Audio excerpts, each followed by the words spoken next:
Mr. President, Your Excellencies, distinguished guests, it is an absolute honour to be able to join you for this important event.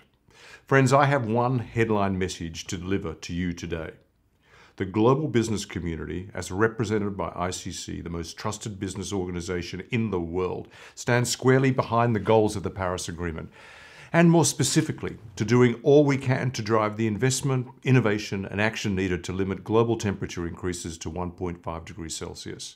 Friends, millions of major companies throughout our network have committed themselves to ambitious science-based targets to decarbonise their operations in recent years. What's even more, over 2,500 chambers of commerce, representing more than 10 million small businesses, have aligned themselves with the goal of reaching net zero emissions by 2050 under the ICC's Chambers Climate Coalition. And you will hear more bold pledges from CEOs from our network in Glasgow over the next 2 weeks. The reality, though, is that these efforts may be in vain if governments don't soon show a comparable commitment to delivering on the Paris Agreement. As we see it, businesses and the financial markets are not simply running ahead of governments when it comes to taking climate action, they are now starting to lap them. Simply put, the race to zero cannot be run by the private sector alone.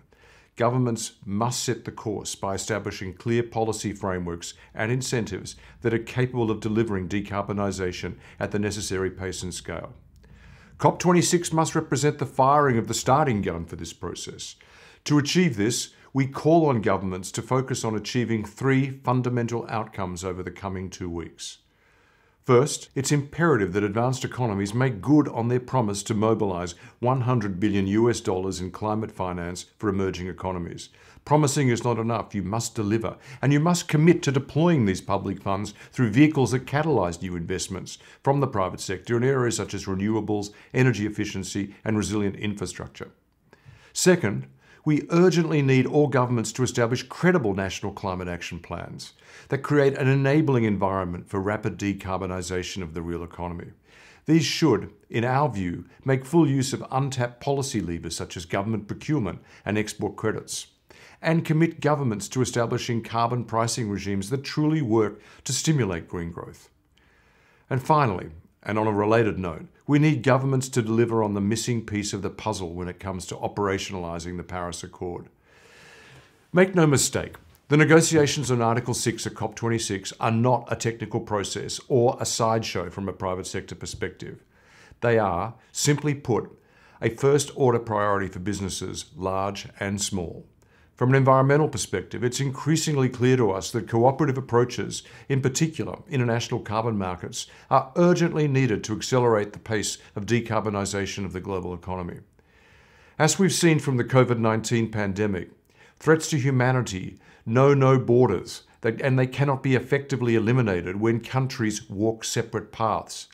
What's more, we also see a cast-iron economic case for ensuring that the Paris Agreement can enable the creation of effective international carbon markets. Independent research has shown that implementation of Article 6 has the potential to reduce the total cost of implementing national climate commitments by more than half. That's right, by more than half. Given the fiscal toll of the coronavirus pandemic, we believe that this is too significant a dividend for any government to leave on the table in Glasgow next month. By contrast, a further failure to agree on a robust set of rules to implement Article 6 risks driving up the costs of climate action in the years to come. Friends, many businesses in our network already report that the fragmented nature of existing domestic carbon pricing regimes poses increasing operational challenges and risks, particularly smaller businesses with limited administrative or technical capacity. The message from our global network is very clear. Do not leave Glasgow without an effective Article 6 rulebook in place. At COP26, we see clear opportunities for governments to turbocharge the pace of climate action. Business is already setting the pace. We are creating the political capital needed to take tough decisions and face down vested interests. It's time to use that momentum and that capital to put us on course to deliver on the promises made in Paris 6 years ago.